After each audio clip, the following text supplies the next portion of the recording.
It's the All Birdies, No Bogeys podcast, your weekly disc golf analysis podcast right here on JomezPro.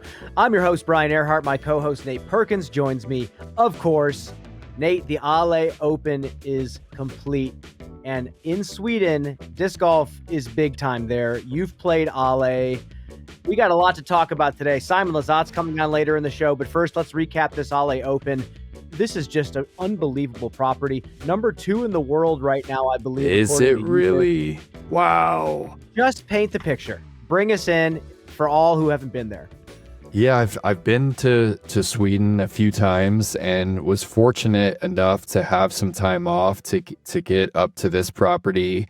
And the reason why, Brian, I feel that when you finish on the 18th at Ale and you walk off the course, why so many players are in agreement that this is one of the best disc golf courses in the world is, for me, a good disc golf course, it immerses you in the course. Like, there's nothing else there. There's not a road. You're not seeing people's houses. Like, it's just you and this trail through the woods and these 18 baskets.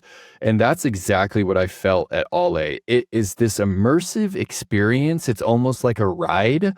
Like you're getting off and then you're dropping down into this little valley. You're standing on this tee pad that's all built up. There's a little cliff behind you, and you're playing these incredible holes that all have their own character.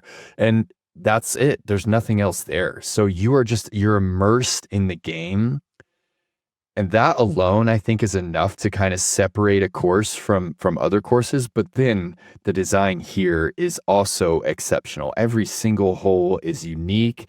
And this is the course on tour more than others where it's going to force players to throw shots that they're uncomfortable with. Even tee shots. It's forcing players to throw shapes, angles, and speeds that they don't normally have to throw to put down competitive scores. What you said about each and every hole having its own identity and its own set of challenges, spot on. I absolutely love the way this course is laid out. It's classic European style. It seems like everything, even the curvature of the OB, every little angle seems meticulously thought about. Let's get into hole 1. 460, 470, plays a little bit shorter. It's a pump, but it's a fast green. You see the beautiful mowing pattern in the fairway. You see the bubbling out OB in certain spots.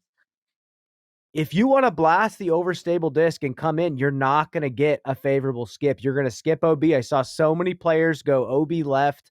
They want you to float it. They want you to flip it up. They want you to land it soft. They want you to challenge that OB right and fade back in bounds. And that's the opener to the course. It reminds me a little bit of like the old JomezPro hole 1 back in the day where you blasted 470 up the hill. Yeah, it's like a test. It's like, you got that. You got that. If you can hit that on hyzer, it's like, okay, welcome to Ale. I think you can compete. Let's get you going. Put the 500-foot hyzer out there, and let's see what else you can do. But then you get right to hole 2, which is like a depth perception oriented par 4 where you're shooting straight up a hill, tight gap. If you go a little bit too far of the gap, you have to throw that awkward uphill patent pending shot. But then the thing that blows me away about this course, how did they fit so many beautiful downhill shots there? Nate, can you maybe take us into what it takes to get to some of these tee pads? Are you just walking back uphill, or does the course just flow perfectly through this piece of land? No, that's why it's so special. It's just the beauty of it. Like often when you have those, when you're playing a mountain course, right? Like you walk up the mountain and then you play, 15 holes down, a couple of them back up. And I just don't even recall feeling that. It's like, wait, where did this valley come from? Like you climb the hill a little bit on too, but then you don't have to go much further up there to have that valley shot. And then the second part of the course, as you get further into the woods, all of a sudden there's another big valley downhill shot, and you're like, I don't remember climbing too much. So it's like a ride. It's this immersive experience that it just takes you on this journey, and you're like, I don't really know where we are with the land, but you're just dropping into the course. And Yeah, that third one is it's another just it's a big boy shot, right? It's you can take the massive hyzer, which is almost the safe play. We don't really see people getting a birdie there, or you can carve something up the middle. I Mhm. saw a lot of beautiful shots on the network this weekend up the middle, and still even some of those are drying up short. And I think the average player in the field is just stoked to like land one inbounds there because of how challenging it really is. And then we kind of speed up to hole 10. I was watching a practice round of Ricky. He does such a good job of just uh, explaining the holes without like any bias whatsoever. He steps up, tells you what he needs to do to get the hole done, and gets it done. And on hole 10, this is just a really cool thing. I love when tiny saplings completely change the way a hole is played, and there's That one that in the middle. tiny, tiny little guy right in the middle of the fairway, and because of that, Ricky now had to take this distance driver and, like, drag it way left to right, get it to flatten, and push up to the pin, and it seems like each and every hole was just special. 16. They're throwing, like, overstable hard flexes down this hill to try to push through the gap, get up to the pin. That's the most It unique hole down the stretch, period, on the yeah, tour. Like that hole is so hard. It's you have to get the tilt perfect. That nose angle has to be perfect. You saw Lauri Lettinen was ripping the course apart, right? I think he finished at 12 in the final round, but that was his only bogey.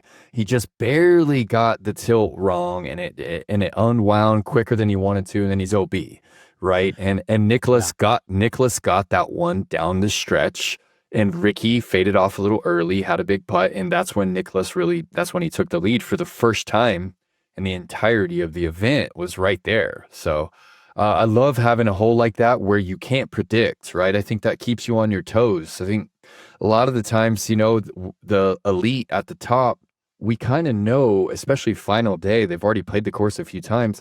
We know what they're going to do, right? We know Gannon's going to birdie, AB's going to birdie. Like we need that kind of difficulty and unique shapes down the stretch to kind of keep people on their toes. Like, hey, I don't know, anybody could mess this up in bogey. I can't think of another hole where the shot is overstable putter, hard Annie downhill around a corner because the tree line comes up forward so soon that you can't go flippy. You don't have enough time to actually get it up to flat and turn it over. So, yeah, no stock shots. There were some across the course, but it was so tastefully done. Love this course. Let's dive into the action. FPO Silva Saarinen finally gets it done. Her and Kristin separate from the field again. Rachel Turton takes the final podium spot, 9 shots off Kristin. But Silva got the monkey off her back. Like, Dude, in the interview with Andrew Gum, she just kinda turns to him and just says, "I've lost a lot in the final round. This feels wow. great." That's it. And you know what? That's all I was gonna talk about. Like, every tournament, Nate, that she fell short, and to Kristin especially, when they're both bringing their best stuff, those tears are not just like, "Oh, I lost," tears. Like, you can tell she really loves this game. Uh, man, what do you pick up from this performance?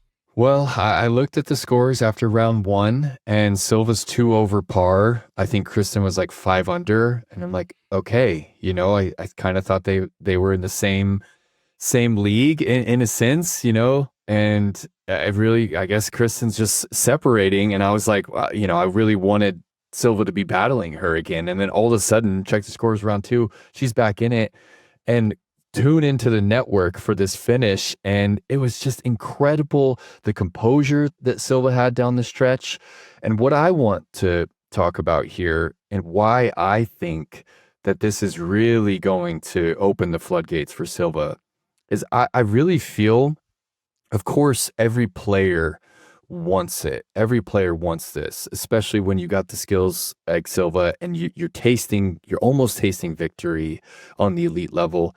But what I really feel like has been hurting Silva is the fear of experiencing that loss is so heavy on her that it almost induces the errors down the stretch. Like I could almost see it in her body at Music City. It was the fear of losing the tournament that caused her to mess up rather than the desire to just play the hole well and the calm demeanor to just deliver the shot to earn the title.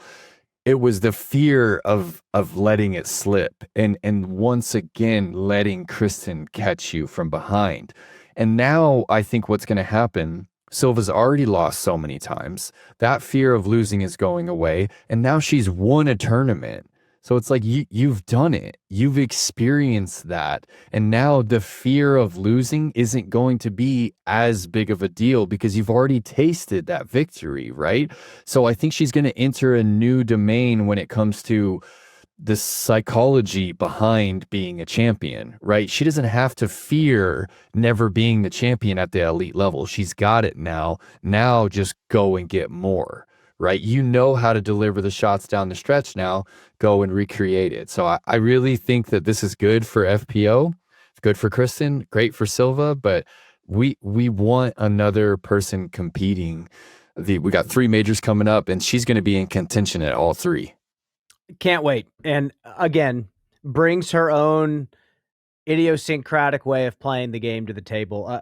Her standstills, unbelievable.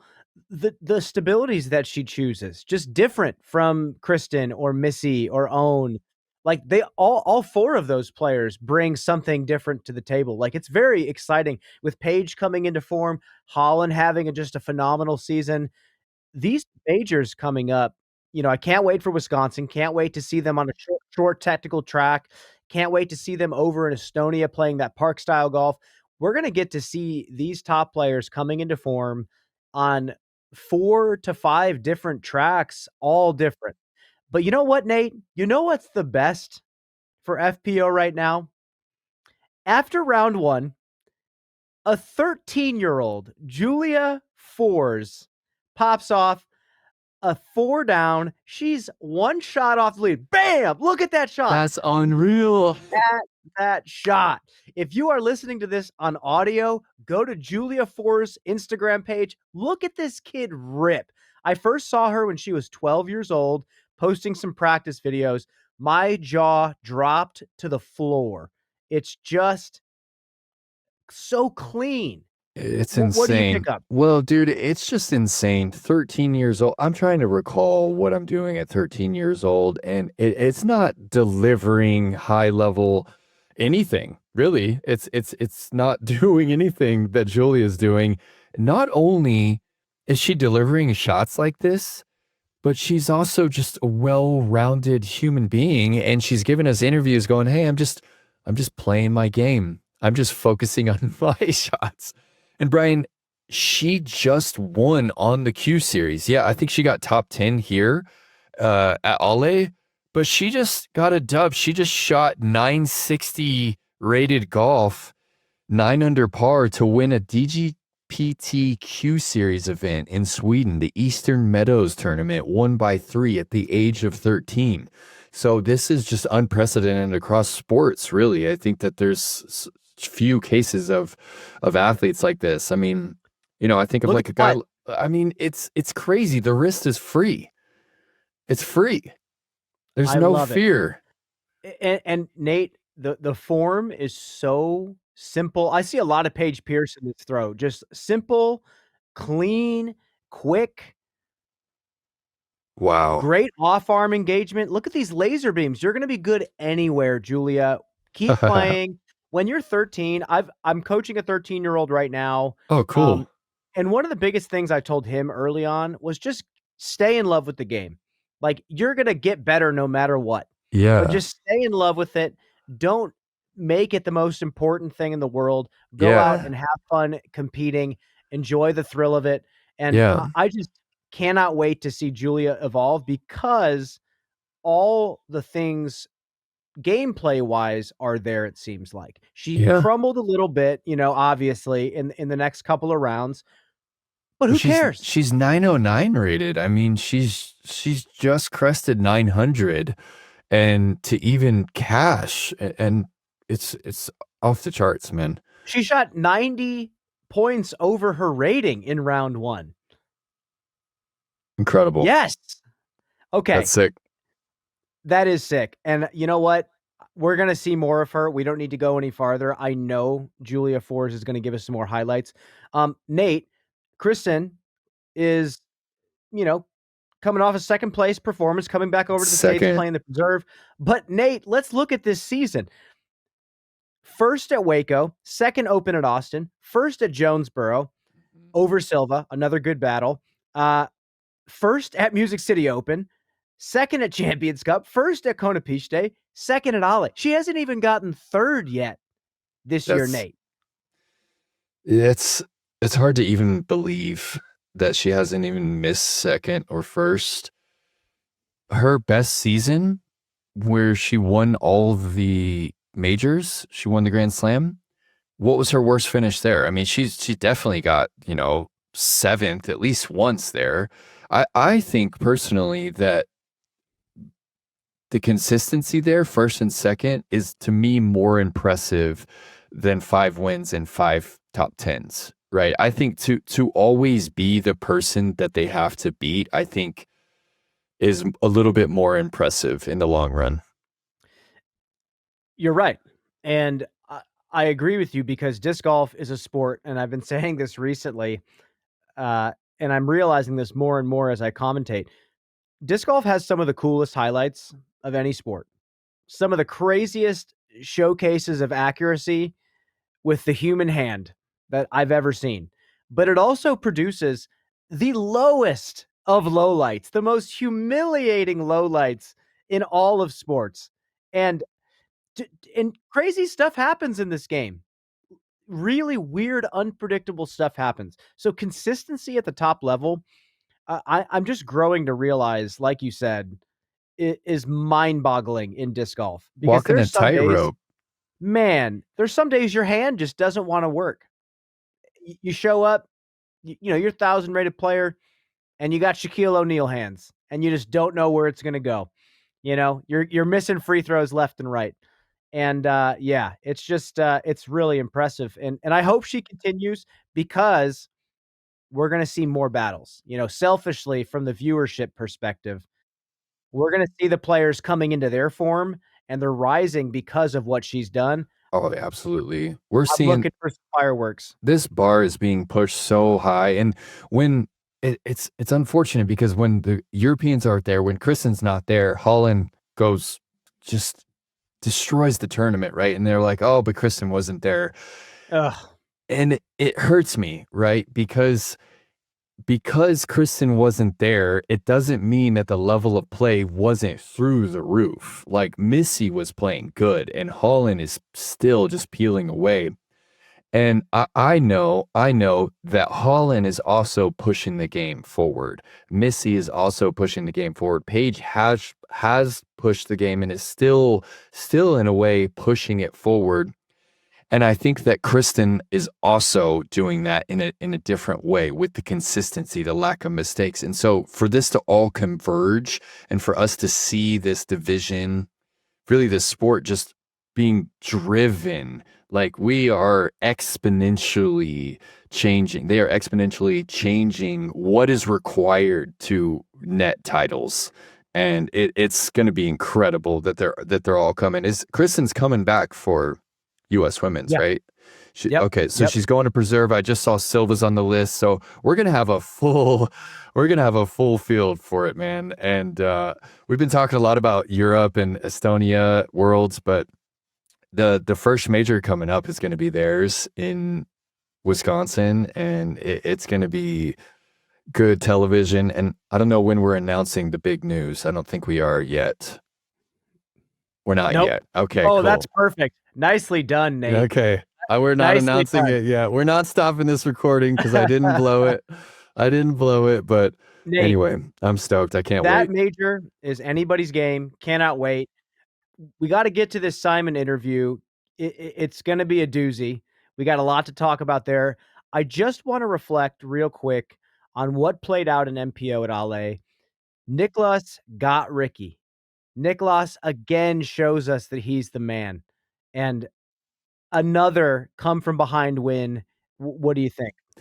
Well, I want to touch first on Ricky Wysocki, and well, as we're watching these times right here by Niklas, but I want to just reflect on Ricky's tenacity. It's unbelievable to just fly over there, film these videos with Ezra, just joyously laughing his way to, you know, a 2 under par, whatever he shot in the practice round.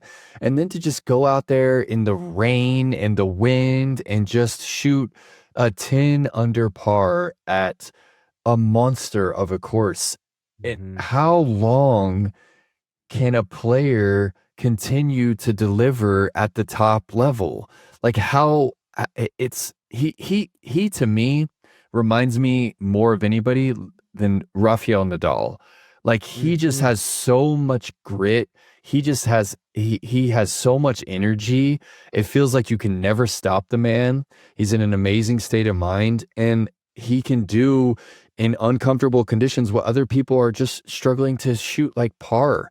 You know, people were shooting well over par. I think Eric Oakley shot 10 over par. Sorry to pick on you, Eric, but you're an amazing player and you shot 10 over par. Yeah. It shows you that the conditions sucked. The course was really difficult. Ricky's shooting 10 down, 1070, and it just blows my mind that we have a guy like that. And that to me, even more so, makes Niklas's win, his come from behind win, even more impressive. Because when Ricky is playing hot like that, dropping 1070, having fun, you know, at a course like this, he's hard to catch, right? He's done it before in Europe. You remember Krokal just came Mhm. out hot, ran away. That's what it looked like he was doing here. He went 10, then he went 8, I think. And it wasn't until like midway, I think he doubled the 9. ninth. Yeah, I took a double there. There was no chance in my mind that it was going to be anybody but Ricky. So for Niklas to just chipped away in round two and really lit it up in the middle section of that final round, and then to really clutch up down the stretch. So this is the ninth right here. If you're watching on Jomez, this is the hole that Ricky doubled, right? And it happens quick. And talk about that delivery, Brian. Just talk about what he's doing to get the driver so flat. It's just perfect understanding of your disc, because these guys are throwing distance driver, Yeah. and they're throwing these absolute ropes with them, and on these downhill shots, when it gets windy, it's very difficult. You need to keep it as flat as you possibly can, pop the nose down, choose the right stability. Niklas is helicoptering on hole 9. Ricky gets the double there, three-stroke swing, Yep. and then Ricky gets the next 2 birdies, but then goes completely flat, starts spraying left and right, and Niklas just goes bang, bang, bang, par, Oh, 15, 16, this 17. one. Oof. Yeah, he's just an angle master, and when I teach shot shaping, when I teach angle control, Yeah. I teach the swing plane, and it's very similar for every shot, and then I teach posture, how Yeah. to tilt, hinge at the hip, or pull the shoulder blades back to throw flat to Anheuser. Niklas does that perfectly. I There's the good said example of that right there on the yeah. 16th, Brian, leaning back, right? If you're trying to throw that Annie, if you're listening, lean your spine back, right? Tilt back. Here he's trying to throw a hyzer to flat shot. So his spine is a little over the top of the disc, right? Well, so here's some of the things that he does, and this is probably like subconscious. He doesn't forcibly do this. This is all Okay. feel. But when I teach a lesson and a player wants to hold a hyzer, like on a push hyzer or something like that, they'll try to throw the hyzer. Last second, they'll stand up on it. So it'll ride the hyzer, but then get flat and push straight. I think Niklas does that on purpose. I think he'll sometimes, to get the disc to flip a little bit more, instead of changing the stability or the angle, he'll just stand up a little bit. And you can tell these lines are just flying so intentionally, but I can guarantee you he's not like, okay, Niklas, you're going to need to like throw 40 degrees of hyzer and then stand up a little bit last second. Yeah. He's Yeah. just a magician. And just like, Simon Lizotte, who's about to come onto the show, I'm so grateful that we have a player like Niklas. We have a technician who is so masterful at what he does, with the grit that it takes to be a champion. Nate, I wanna give kinda my closing shots on my side for MPO. I'm thrilled that Lauri Lehtinen, Vaino, Peter Lunda from Yeah, Norway, dude. Nestor Tukinen, Daniel Davidson, all tied for third place. Wow. I'm telling you, these guys are going to make a splash at the World Championships. The talent pool is continuing to grow. And also, like, Lowry, Vino, Nestori, Daniel, they're very serious competitors. Peter has taken a bit of a hiatus, but he's coming back clearly, played a phenomenal weekend of golf. And like I said previously, one of my favorite throwers of the backhand of all time. He is just a stud. I'm happy for these guys. That's my final shot for MPO. Anything before we head to this interview with Simon? Yeah, I think I just wanted to touch on, it's amazing what Niklas does with the disc. I love his shot shaping, but what impresses me most about him is his ability to compose himself down the stretch. I think that I read his body language and I don't see any signs of nerves. I really feel like he just has an uncanny ability to kind of control that heart rate variability and to just keep it down here, right? He is level, even keel when he's coming down the stretch, and that is one of the most important aspects you can have, right? Even Rick, who is Hall of Famer and has won so many tournaments. When I'm seeing his body language down the stretch, it's a little antsy, right? He's a little pumped up. And to me, that's what causes him to spray a little bit. So the ability for Niklas to just keep it calm down the stretch, it's incredible. Well, Nate, another amazing weekend out there in Europe. With that, we jump back over to the United States, the Preserve Championships happening in Minnesota. And it's a special weekend. For the first time, a player, Simon Lizotte, is sponsoring a Disc Golf Pro Tour event with his own brand, Simon Line. Yes. He joined us for a phenomenal interview, talking all about it. Let's jump to the interview right now. We'll be right back. Joining us now, very special guest to the podcast, Simon Lizotte.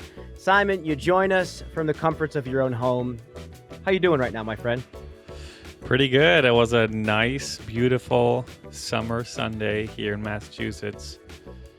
And I got to play 18 holes of Maple Hill today, which was special. No.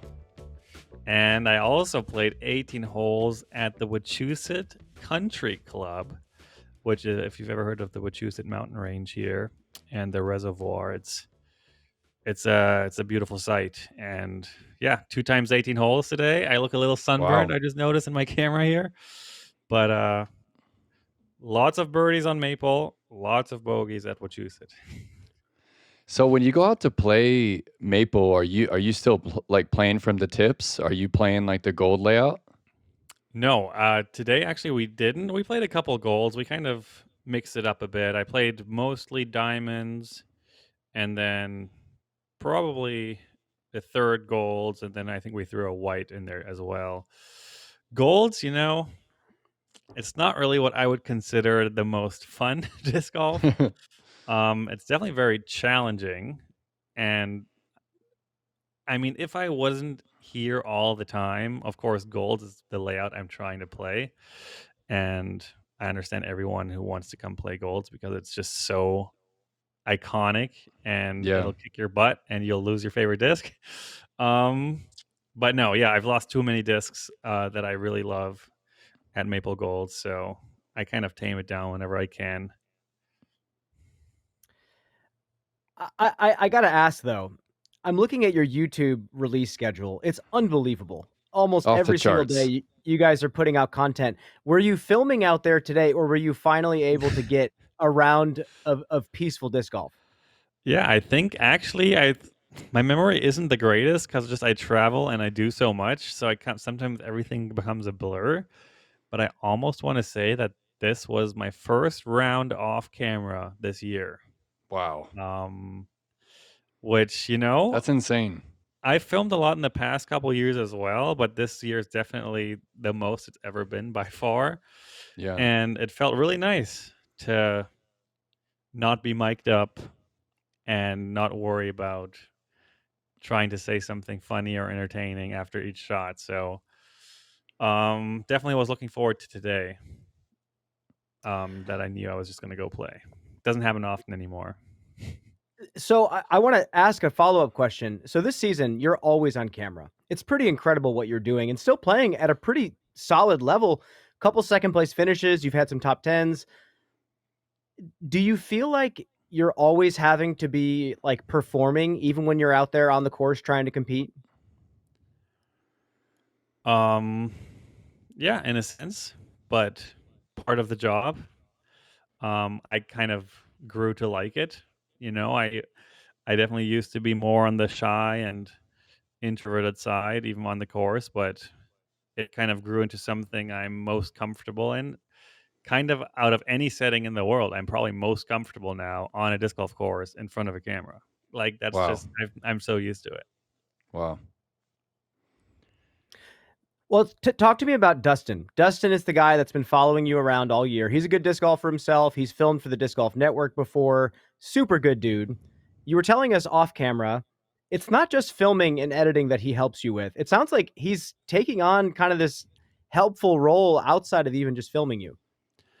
Yeah, Dustin's he's a very fit person. Like his hobbies are outside of disc golf and outside of filmmaking is I think hiking and then doing all kinds of like body weight workouts and stretching and like coordination stuff. Like he's just one of those guys who can just like stand and walk on his hands, for example. That's like one thing he can do. But just very athletic, very fit, and just very into eating right. He has this whole supplement program going where we're taking like how many of these little pills do I take every morning? These are supplements that do all these Wow. different things that I've never I'm not gonna act like I know anything about it, but it does a bunch of different things, all this natural stuff. And I think I take like 12 to 15 pills every day, which is kind of insane. Because I've never done anything like it. And yeah, he's just helping me out. We're not really drinking at all this year at all. We're eating for my standards pretty healthy. I don't think most people would really consider it super healthy because we do eat out a lot still. Yeah. It's just the convenience you sometimes need on the road.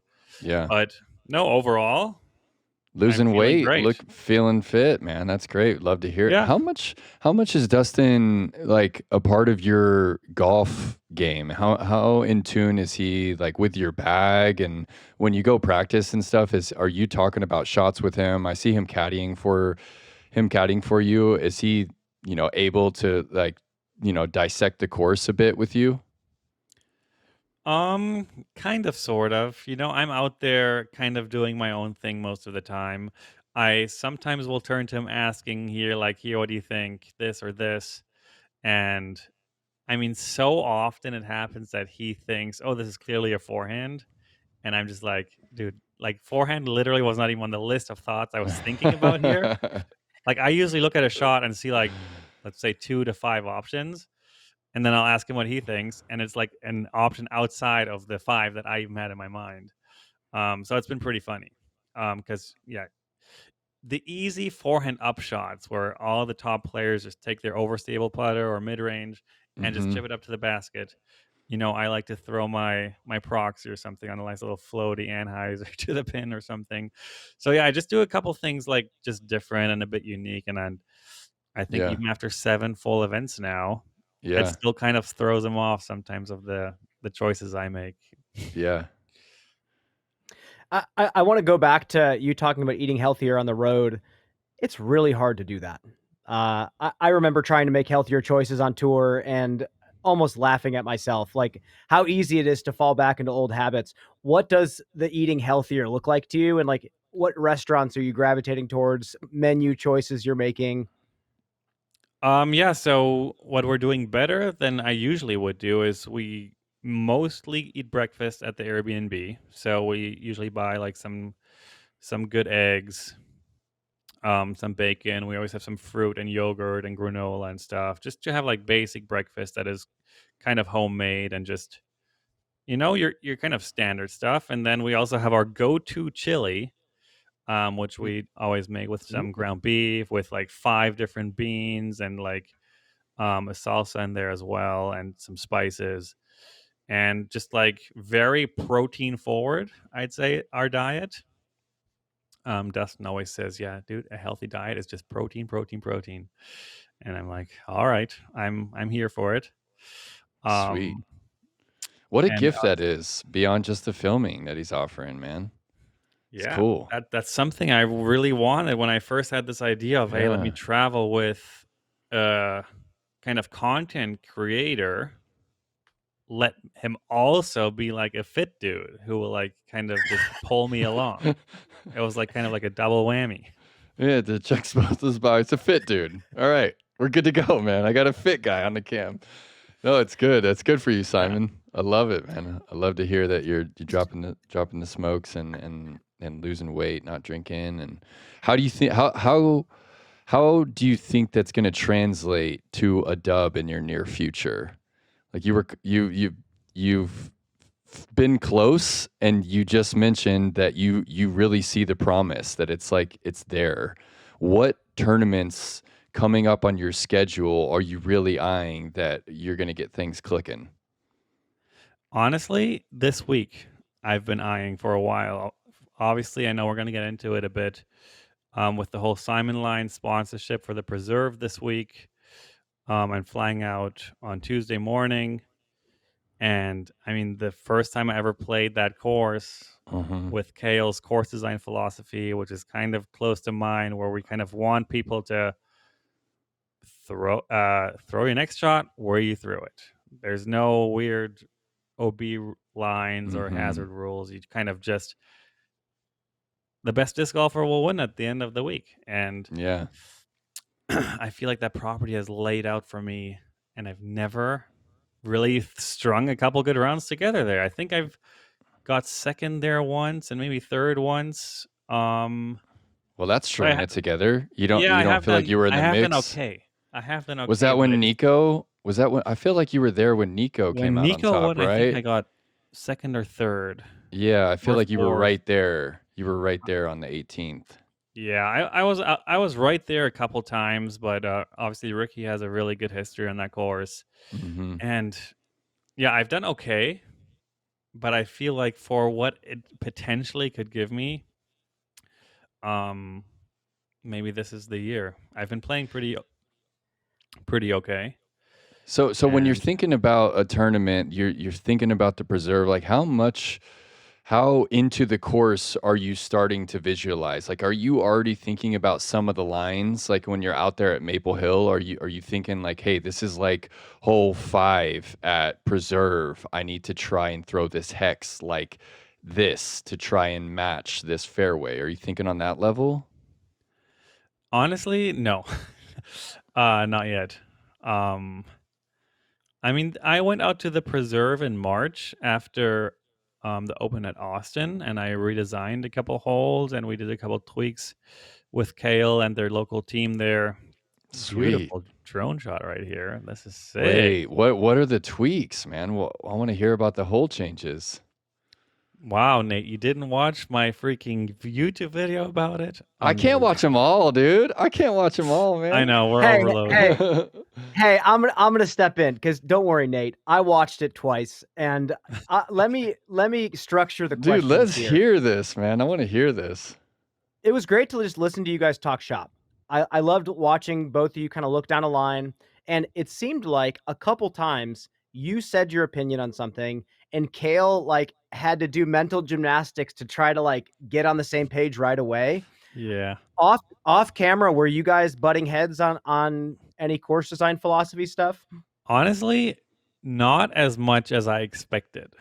Because if you have a property like this that is like so close to Kale's heart, because this was like such a huge project and deal for him, like the preserve is like his baby. Like that's literally what he calls it. I was definitely very touchy at first, but no, Cale was awesome. Like he was very open, welcoming to all and any ideas. And even some things where I thought I'm just gonna say it, even though I know he's never gonna agree. So I just kind of like said it, and then he was like actually thinking about it, and like actually some of the things that I said that were never gonna happen, he agreed to. And he said, "Yeah, done." And just put it in his phone, called his guys, and like 2 weeks later, he called me and was like, "Looks great, man. Everything's done." Wow. So we'll get into all the details, but the number one that I want to ask you about was hole. I think it's 6. I'm not sure what it is now. The par 4. You had him, or you at least on the video, you asked him to clear out the far elbow, so past the cedars. And Nate, do you know what I'm talking about? You pure the gap with probably a driver, Yeah, and you I'm get with you. past the cedars. Now you The have a one that, straight shot down the pipe. yeah, yep. So was that hard to convince him, or was all of that convincing done on camera? Did you still have to talk to him about that clearing afterwards? Well, I don't remember off the top of my head right now what exactly we showed in the video. We were out there for a long time, so probably a lot of it was cut. But no, I think I actually had a good point there because obviously we all like that hole for its challenge and its kind of uniqueness compared to the rest of that course. It kind of stands out as, hey, this feels different than the rest of the course. Mhm. But I always felt the big problem with that hole was, first of all, backups. There was Yeah. often tournaments where we'd come to that tee and we would just sit for like 20 minutes before the hardest hole on the freaking course. Like, I hate that. And then also I've seen so many great shots in that hole that just ended up Yep. with nothing. Like, you just Same. pinched in the middle of the fairway, what it felt like the Same. middle of the fairway, and you gotta like pitch a little forehand. And I don't know. I just felt like it was a bit unnecessary. So I told him, like, let's push the gap a bit further and clear behind those cedars a bit. So if you have drives that go like a bit left or a bit straight, like still really good tee shots to like get there is still a good shot. Then at Yeah. least you can attack straight down the gap from there, which again, if you pull that off, it's also still a good shot. So I'm sure it's gonna play a little bit easier on paper later this week, but I would be surprised if it plays under par still. No, I love So that change, man. I've seen so many, as you said, great shots, and even even like to the point where it needed a little bit of help from the cedar to even have an opportunity to throw a second shot. I feel like you want more people throwing down the gap on the second, just as an entertainment factor. Like, you want people to be able to shape something down that second lane. So I love that you're kind of clearing that out a little bit. I wanted to ask another question about that gap on the second, but first off, I think the change is warranted. It averaged about maybe 7 or so percent birdies, and it averaged like a Wow, that's 4.3 low. to a 4.5, 4.6. Um, when I first watched the video and saw you guys kind of mapping it out, I first was against the decision. And I'll tell you my initial thought, but now I think I am on your side looking at the numbers. My first thought was I wanted the hole to push the players shorter to make them throw the turnover through the gap. Mm. But is that too punishing? Because my thought was, It's so high don't. level. Yeah, I guess that's what I'm going to ask. Because my thought was, Yeah, if you get through the gap, you're short, then you blast the high towering turnover. Is that just yeah. way too high level of a shot, Simon? It's oh yeah, go ahead, Simon. I mean, basically, you got to throw a dead straight, perfect 300-foot laser down the middle to then have to throw a miracle 350-foot turnover into a Okay. blind gap. Mm-hmm. I mean, yeah, it's fine, and I think it played okay over the years, but we'll see how it does this time. And I mean, the stuff will grow back if anything, but we tried. Yeah, So I felt like the scale of that second shot, Brian, is why it's not just the turnover. The scale of the second gap is not the gap's not wide enough all the way down to the pin to throw a true turnover. Like, the true turnover has to flatten back out and fly straight to actually get to C1. true. So Okay. so getting you really the hole's really asking for you to throw a straight shot on the second part because of how narrow it is. So, yeah, I think that who was that? Brad that threw in a few years ago Yeah. Yeah, I from the was on the short card. side. That is Yeah. just like that to get it to turn over and then to fly straight like that is just, it's like a But that was 1 out of for a 1,000 3, shot. For the so that birdie, yeah, that that wasn't wasn't even even the for eagle. eagle. That was just Yeah. like a scramble birdie, but yeah, it's just not gonna happen too often. Okay. So then, you throw driver, you get aggressive, you go driver up the gut, you go past the cedars. Then you have what, 350 down the gut, or are you a little bit shorter? I mean, it's still anything but wide open. I mean, you're still Yeah. contending with a couple guardian trees that are out to the left. So if you actually want like a perfect straight shot, you would have to be like in like the prime position within like that 5 feet sweet spot. So it's going to be pretty rare for people to actually like have that quote unquote easy straight look at the basket. No, you're right. Still, Yeah. it's still going to have to be a perfect like 300-foot dead straight on a line shot. I just think it was warranted because, I mean, like I said, too many good shots were kind of Mhm. getting no reward on that hole, and I just Yeah. want to see more reward, and I hope it can also move the hole along a bit faster when not people are just throwing sideways on their second shot. Cool, man. Yeah, that's true. Yeah. So moving on, you walk up to 7, you play that hole, and then you walk right, and then you guys start to scope out another fairway. Did that turn into something? Yeah, the next hole is also par 4 now. Cale was initially first against this idea because he thought those back-to-back holes play too similarly. Because it's kind of a straight shot to a gap and then kind of almost like a, yeah, not quite a Going 90 90. degree turn, but close. But in reality, they actually play very different. So this one, you can actually attack on the tee shot more with a forehand if you want to. They also cleared out a little sneaky inside gap where you can kind of cut the corner early. And then the second shot asks more for like a high stall shot into a guarded green or a low skip shot under a big cedar towards the green. So it finishes Um, back off to the right a little bit after you make that second fairway, you kind of finish a little bit more on hyzer, on backhand hyzer. yeah, so yeah, it finishes left. Cool, I think cool. you're trying to, yeah. So it starts a straight shot or slightly left to right, followed by a right to left significant, where you have to throw a skip Sweet. or a stall. Yeah. I can So it almost was different enough. picture it. I liked the Right par on. 3, but it was also kind of just like, eh, want to switch it up Yeah. because why Just not? a See straight how this all shot. plays. Just a Yeah. straight shot. Cool. So then that lake on the next one.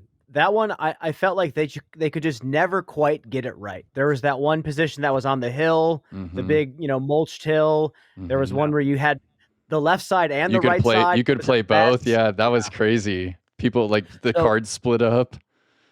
what happens there now? That was actually a hole we kind of stalled on when we were there because Cale really wanted to force players to go on the left side. So kind of opposite of last year where everyone had to go right. He Mhm. wanted people to go left and then throw the water shot on the second shot and keep it a par 4. Um and as hard as we try to make that tee shot fun or interesting or challenging or cool, the sad reality is that it's just kind of a wide open throw it as far as you can and don't throw it in the water, which I mean, Mhm. you have so much room there because Cale doesn't want any artificial OB lines. So that's unfortunately all we had to work with. And we tried everything. We tried actually teeing off from the wooded section that's over to the left there from the water Mhm. and shooting towards the water and then over the water. I mean, we spent probably an hour just on that hole alone, just walking back and forth, trying to come up with something good. And I actually left that day without having anything locked in on that hole. And Cale said he'll come up with something. So I don't honestly really even know what that hole's going to look like. It's going to be left side and then a Left water side. shot on the And, second, and it's a par 4. okay. So it's 4 par 4s in a row. Hole 4, 5, 6, 7. Yeah, it's a Yeah, tough that's a new stretch. 7. That's a tough stretch. So Yeah. just walk us through the rest of the course. What are you excited about? What has been the most satisfying part of kind of helping Cale redesign? I mean, Cale is freaking Cale. You know, he's living legend in the game. He He's done so much for the sport, especially in Minnesota, of course. Like everyone knows, loves him there. And he just did a big life switch as well when he left Prodigy. That was a huge Yeah. deal to him and his family. That's like a Mhm. crazy shakeup. And yeah, I mean, it was just I've just always been a Cale fan. It's cool to work with him, and he is a pioneer in a lot of things in disc golf, and he's like the guy who made this golf course thing happen. He's kind of the Yeah. first touring pro to make that happen, and Yeah. I think he told me the story where, I mean, they signed the papers for the preserve, and like was it a month or 2 months later they had the pro tour there? It's Like it was crazy. like the craziest turnaround ever. Crazy. So yeah, I mean, he's just a rock star, and I want to work with him. Well, Pretty is that straightforward. part of the reason that you chose this event to be, talk about being a pioneer, to sponsor it with your line of disc, the Simon line? Is that part of the reason? Because you wanted to work with Leviska and, specifically the preserve? Yeah, Cale actually doesn't own it anymore. So Charlie, who is the Gotta Go, Gotta Throw owner, he took over. I think it's now 2 years ago, almost, or a year and a half ago. It's been a while. I'm also not 100% sure about everything that goes on behind the scenes there, but actually MVP was the one who reached out to me asking, "Hey, would you be interested in this event?" Because I mean, a lot of tournaments have been reaching out to find their title sponsors this year, and I have never come up with the idea that, hey, let me be a sponsor of a tournament. It never crossed my mind. I honestly never even knew what it meant or what it cost or what it does or doesn't do. Like I had no idea. So when I got that call, I was like, "Hmm, I've never thought about that. I don't know. Let me think. Maybe, I guess. I mean, yeah, I guess." I think that's kind of what I said. Um, and yeah, I called Cale, talked to him about it, and it just kind of went from there. And then we just said, "Freaking send it. Let's do it. Let's see what happens." So then when it comes to the changes, we just talked about a few key ones. Are there any on the rest of the course that are really notable on that backstretch? No, um, so that big par four along the water is now hole 7 because we got rid of Mhm. hole 5, the old hole 5. So hole 8's the par 3 over the water. That's the ace run hole. That kind of stayed the same. That's still yet to be aced, which blows my mind because it's like almost forced ace run. It's like a 400-foot hyzer where you just kind of have to try to make it. So that's been on my list, man. You know, I haven't tournament aced since 2017, Jonesboro. Oh god. So it's Oh, been 8 hole years. 15. I remember that hole 15. Yeah. Yeah. Wow, That's that was crazy. That's a long time ago. yeah, so tournament ace is on my bucket list of things I need to feel again because it's one of the coolest feelings in the sport. Um anyway, so that okay, and after that hole we had this big par 5 that's had like 5 or 6 different greens I think at this point and different ways to play. And that hole is broken up into two holes now, one par 3 and one par 4. The first one is to a green that's up tucked to the right on the hillside, and the way well, I designed it so it's kind of a forced roller, which Sick. I liked Sick. because there's so few holes where you step up to and is like, "That's a roller." Like, it's Yeah. basically no holes on tour. At least a Um, par 3, It's yeah, super definitely not a rare. par 3, correct. Yeah. So, I thought it would be so cool and unique to have a hole where just everyone throws a roller because, I mean, that's a skill, and I think it should be Yeah. tested because why not? S Is it driver roller or is it kind of a pretty quick flipping situation? Oh, it's driver. I think it's like Okay, 350 with the hillside, so it's gonna play like almost 400, so you really need to get a move on it. cool. Um, I was playing with a funny idea on that hole. You know, there's this one lonely tree in the fairway that kind of on the right Uh-huh, side where uh-huh. on the par 5 on the tee shot, you either like went right of it. Most players went like big left around it, and I wanted that tree to be a double Mando. more or less. So I want it to be 2 rounds. You have to go one side of it, and then the one round you have to go to the other side of it. So it'll No be the same way. exact hole, but you have And to play it 2 different ways. is it happening? Are they going to do it like No, that? no. They said it Oh, would be a nightmare to get that approved.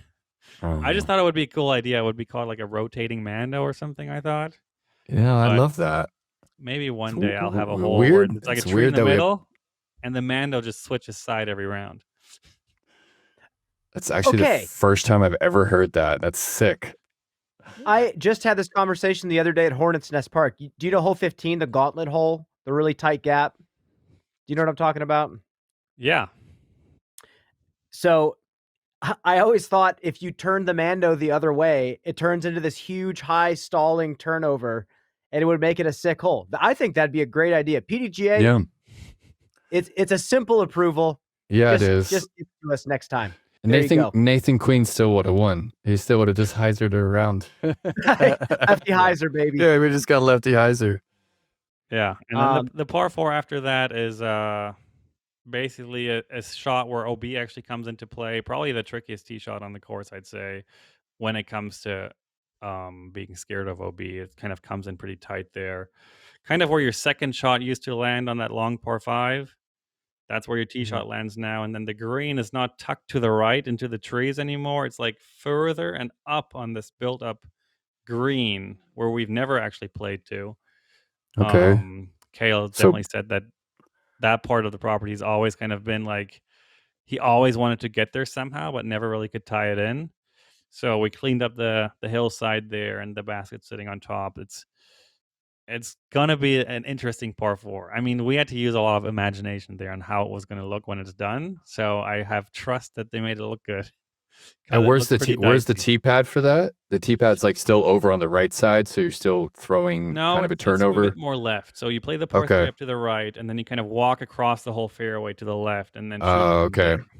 Cool.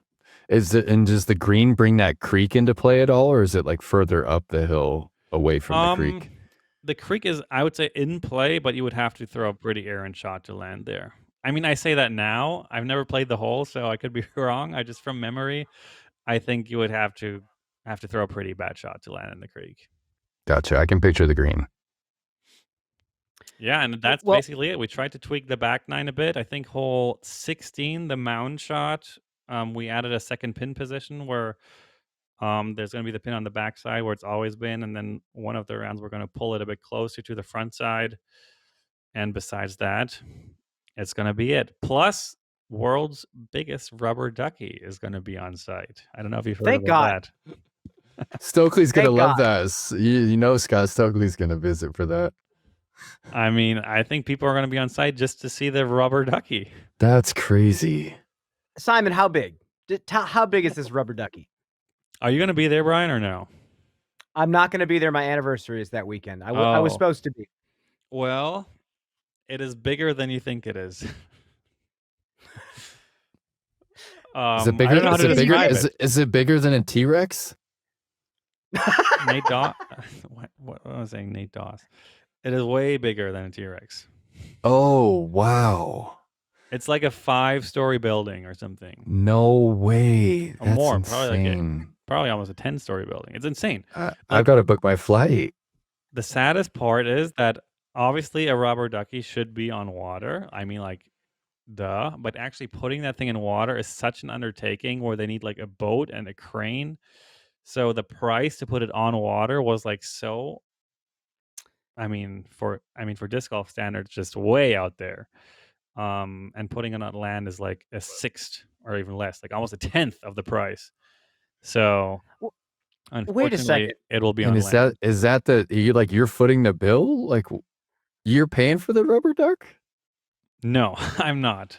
But if it was, I mean, I thought about because I wanted it on water, obviously. Because imagine like the world's biggest rubber duck on 18's pond, just staring you down as you try to get your eagle. Part of the hole. So iconic. You got to throw around it. Hold on, I'm just blown away here because now I'm starting to think it's like a massive thing.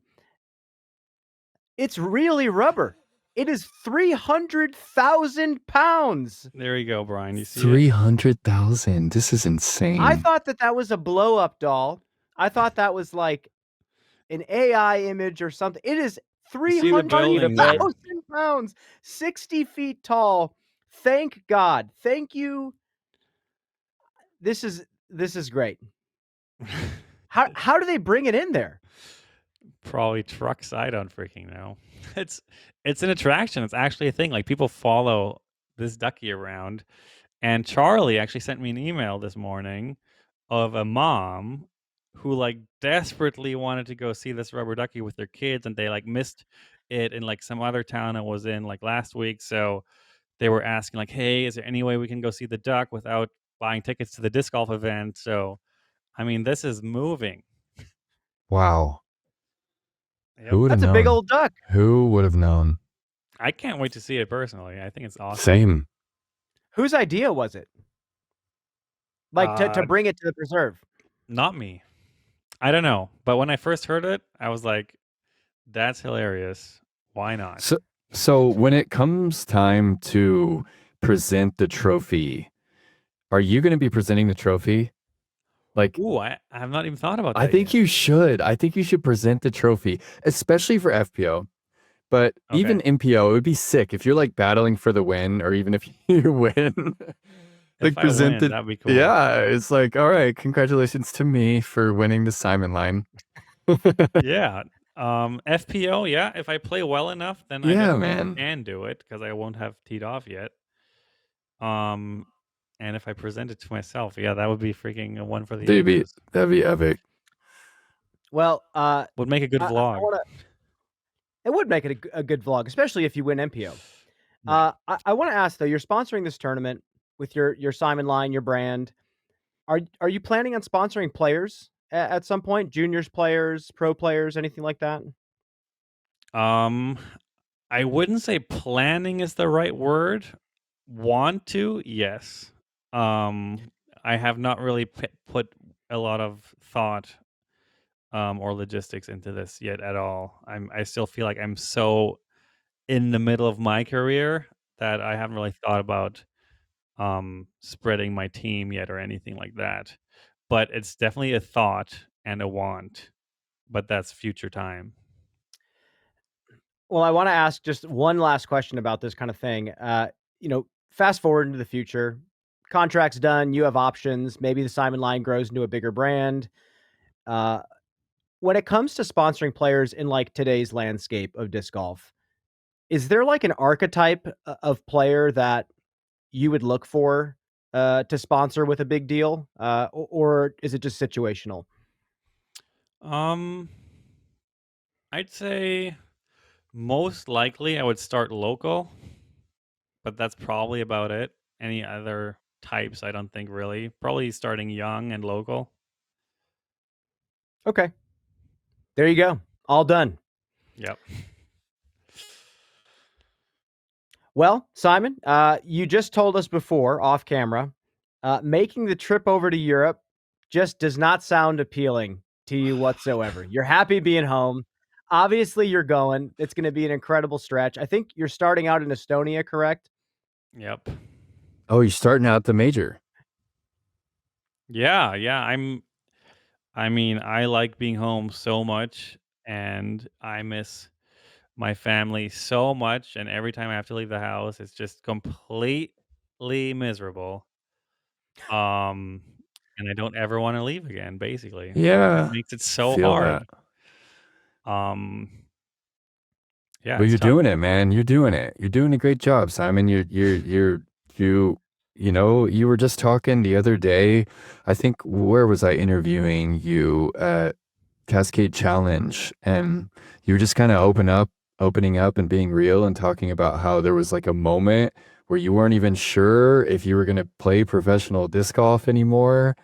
And now you're buying $1 million home for your family. And so, as painful as it is, you're providing for them, and you're entertaining, hundreds of thousands of people as you do it. And you're just a total gift when you're out there on the road. So it's definitely not for nothing, man. And it's Yeah, wow, thank we you. we appreciate you.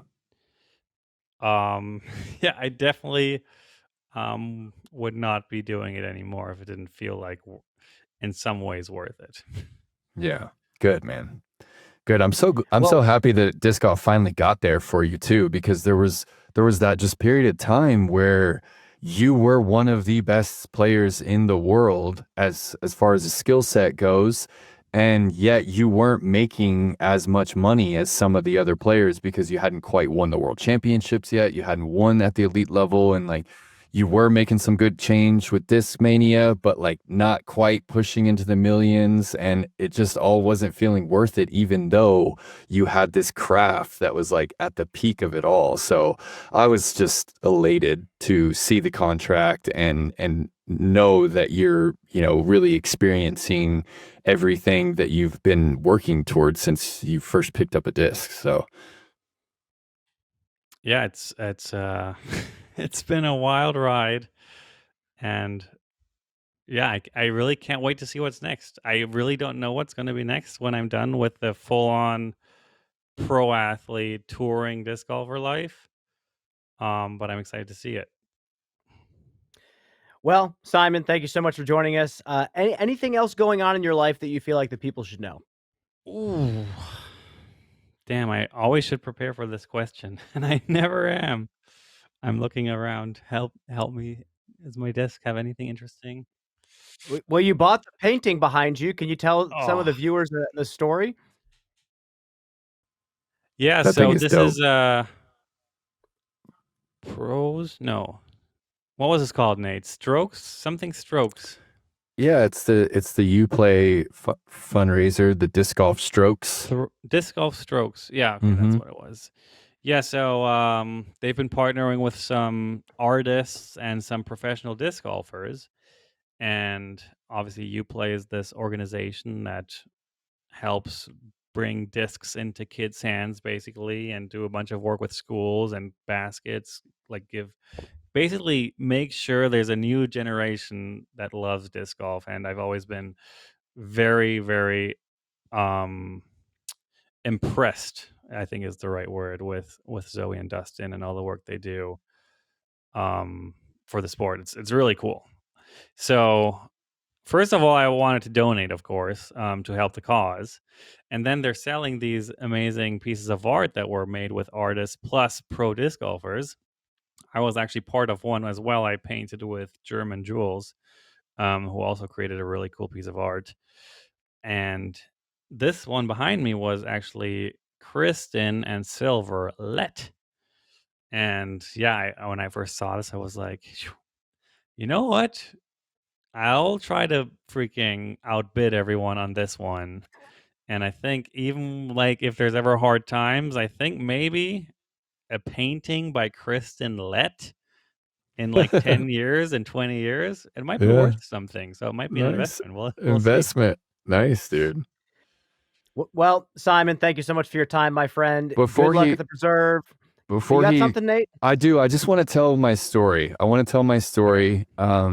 And I know I've told you before, Simon, and I always lay it on you thick because I love you so much. But I just want to tell our viewers at home what kind of impact actually Simon had on me, because it was the year 2014 and I had just rediscovered disc golf. I had played when I was young in the 90s, late 90s when I was a little toddler, but I didn't make the football team at UT, and I had just rediscovered disc golf on the collegiate level. And my buddy Ben, he was like, "Hey, Avery Jenkins is coming to Austin, and he's doing this Discmania flying circus thing." So we were like, "All right, we're gonna go see Avery Jenkins and this guy Simon Lizotte. We're gonna go see Simon Lizotte and Avery Jenkins, right?" And we show up, we pull up to this empty field, and I'm all excited. I had no idea what to expect, and I look across the field, and I see this skinny kid across the field.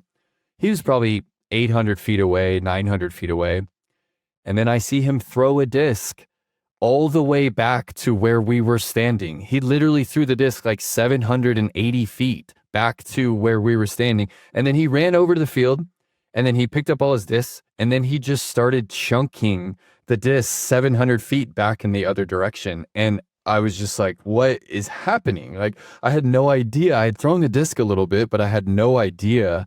And it just had such a strong impact. I was like, I want to play this game. This game is unbelievable.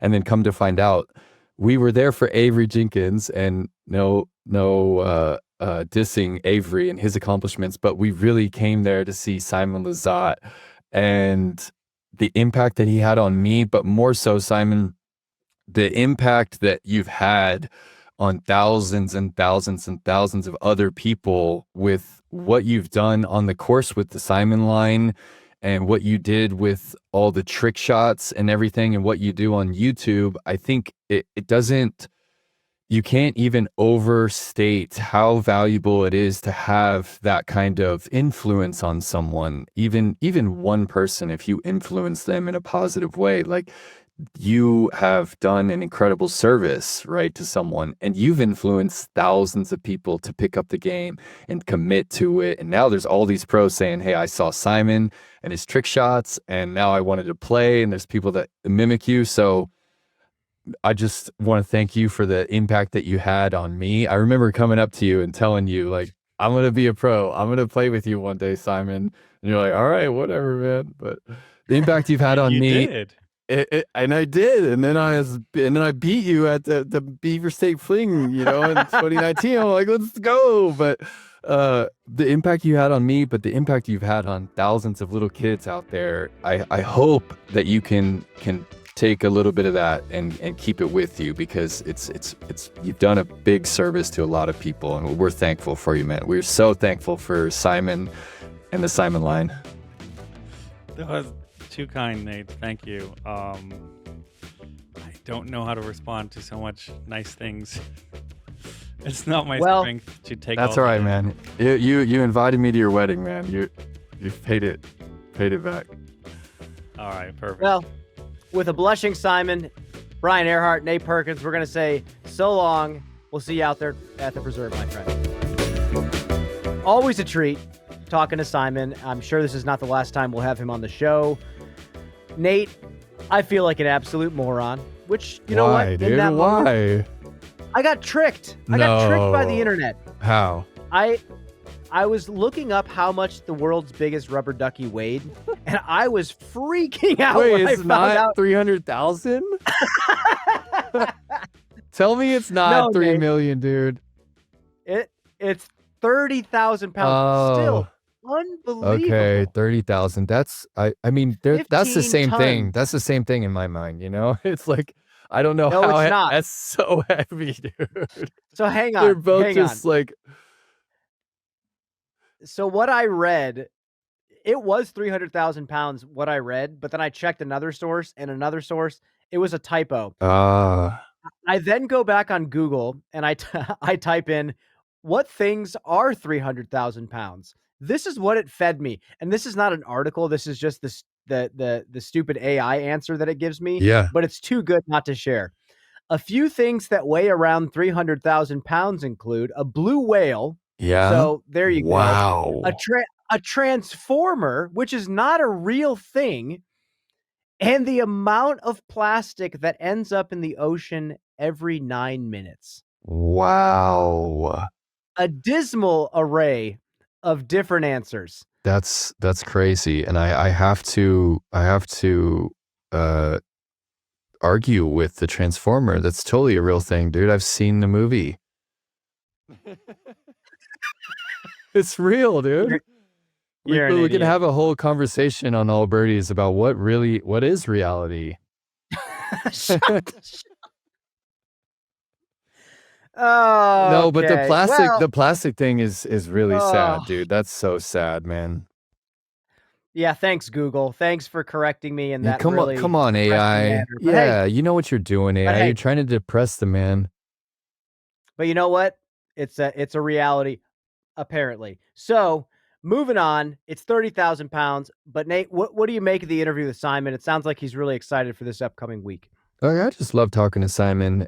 He's so in the moment always. I think that's why he's he's developed such a fan base. He's such a likable guy, you know, even in a podcast or anything, he doesn't get worked up. He's just chilling, talking to us, and he's always given his honest opinion about stuff. And that's why he's got so many YouTube subscribers, right? He's just looking in the camera and telling us how it is. So I've always loved the guy, and yeah, I don't regret laying it on him thick like that, because he really did have such a huge impact on my life. Like that is a true story. I was like, I committed to the game after that, and yeah, I really think he's had a big impact on a lot of people with what he's done out there. And I think it goes a little further than just he's good at disc golf, right? He's Oh had yeah. such a positive Oh yeah. impact. So I don't mind laying it on him like that. I'm trying to get him to sign up for the world overall again. I talked to him, you know, I just did that tournament a little while Yeah, ago, and yeah. he was like, "Well, maybe I should sign up for the world overall again. That should be fun. It might make a good vlog." So, fingers crossed. I'd love to see Simon in today's era try to do some MTA in competition. But anyway, I'm thrilled. I was thinking about this the other day. We saw his rise. We saw the stuff that he did that went viral, that brought disc golf to a bigger population. It's almost hard for me to imagine another kid having that same rise and doing what he did, and I'm looking forward to it. I hope we see another Simon Lizotte come around. Yeah. It's good for the sport. Well, I tell you, I don't even know if it's possible, right? Because the era that he did it in, like he started touring, like there were Yeah, already people were already touring. I can't take away yeah, from our history and who really started touring, right? It's no one that we're seeing on YouTube now. It's you know, Jay and Des Redding, you know, it's Dave Felberg, it's Climo, it's Schultz. Like there's all these names that we brush over, right? But Simon left his home in Germany and came over to America with no money, and mhm, there weren't big payouts, right? So I don't even think that we can see another Simon Lizotte, right? Because he yeah, was like on that's why I brought that up, because he was touring the country with no money, and he's not sure if he's ever going to break through and make it. Even yeah, once the Pro Tour started, it was still this question of like, will I ever be able to buy a home? Like, what am I really doing out yeah. here? I played 1 round with him at, D-Glow 1 year. I forget what it was. We were both not playing well. We were on, like, the, you know, 10th card, something like that, and he looked so fried. I forgot what year it was, maybe 2020, 2021, and people were, like, waving to him like, "Oh, Simon, we love you," and he's just like, "Thank you." Such a different Simon at that era, but in classic Simon fashion, he steps up to old hole 14 at D-Glow. It's a downhill, dogleg left par 3. It's now like a massive tee shot par 4. Um, he steps up. The stock shot is a backhand righty hyzer. It's the easiest hole in the course. Simon steps up. He's not having a good day. He throws a Skamahawk, like flippiest disc on as hard of a roller anhyzer as you can, up in the air. He flips it all the way over. It grenades into the green. He's 2 feet from the pin. It's insane. No emotion, no like laughing. It was a little smirk, and he just kept going. And he got the birdie and moved on. That's my Simon story. Dude, and But man, that's it's why he's got the yeah, entire disc golf brand named after stuff like that. It's yeah, crazy to see the Simon line come into fruition love it. as it has. It's just it's meant to be. Well, Nate, preserve's coming up. I think we should make some picks. What do you got? Podium, All right. FPO, MPO. I'm not gonna lie. I'm gonna pull this up because this is also a time in the season where players are starting to make choices of if they're playing or not. Right. I think a lot of players are playing the preserve. But for example, just clicked on Niklas. He won't be there. Right. Rick, the monster, is coming back. Are you kidding me? He's coming back. Coming back from Sweden. That's a short turnaround. Okay, I'm looking at this list right now. Are we starting MPO? Yep. We're starting MPO. So first thing I see is I'm not seeing Isaac Robinson. I'm not seeing Ezra Robinson. So we're I'm not seeing Niklas. We're missing some 1040 rated players. Well, I'm seeing Dickerson for the first time in a minute. I don't think he was on the West Coast. AB is going to be there. Okay, if I'm going podium, I'm going Gannon. I'm going AB. Mm-hmm. And this is crazy because this was my exact podium last week, but I think I have to go with Simon Lizotte. I think Okay. he is. He's I just asked him that question in the interview. He's like, "Hey, actually this week I've been thinking a lot about, and it is a place where you can just play free." And he is trending. I'm going to go Gannon, AB, Simon, actually in that order as well. Okay. Gannon for the win. Yep. It's kind of hard to argue with that. He's just like, I he's mean, playing. absolutely. Yeah. He's the Kristin of our division, right? He's setting the bar. Yeah. He's missed. He's obviously not going 1-2 every week, but he's the guy who's setting the bar in my mind.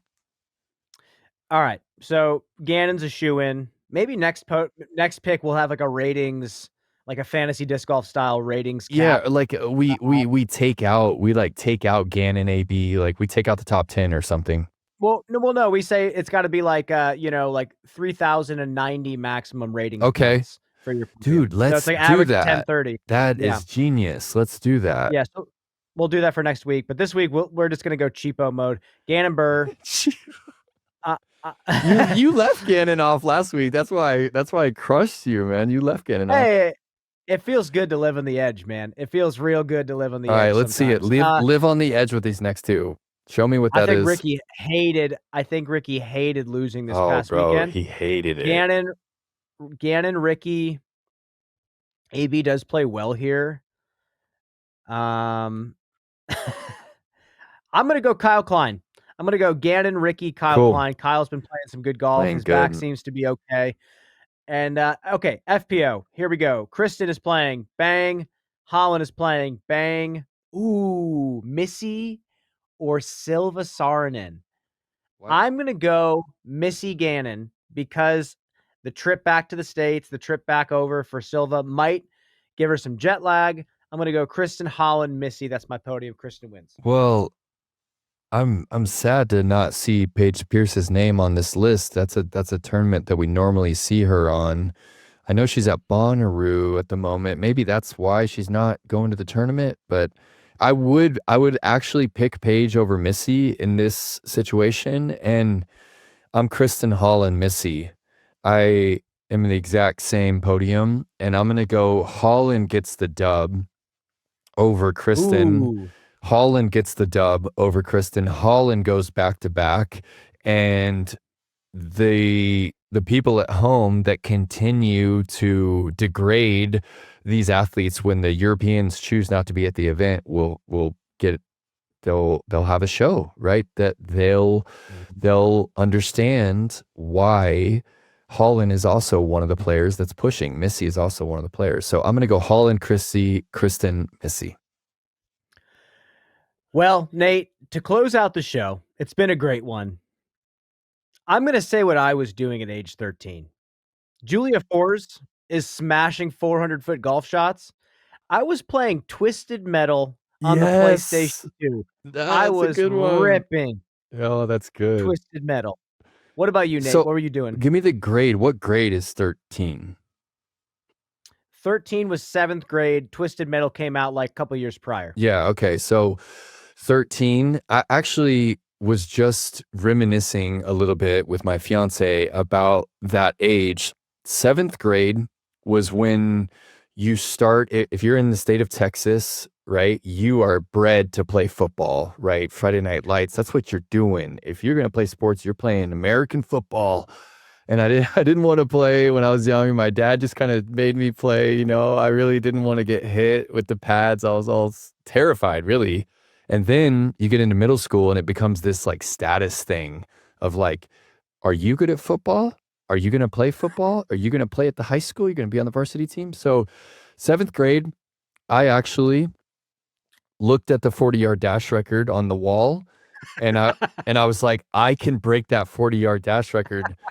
And I broke that 40-yard dash record later in the year. I ran the 4.75 at the 40-yard dash, but at the same time, I was diving into Gears of War with my buddy Dakota that would then become the guy. I lived with him in high school. He was like my best bud. But our friendship started in the 7th grade, and I was going over his house. He had the bigger TV. He had all the games, and we were playing Gears of War. You know, the headshots. I just remember like the canals and like sticking your head up. It was so fun, dude. It was peak multiplayer PvP. It was just incredible. So I was diving into sports, but I was also nerding out. I was definitely not doing anything like Julia 4 is like competing at a professional sport. It's insane. Disc golf is in a good place. We'll see you next time, folks. I'm out. Nate's out.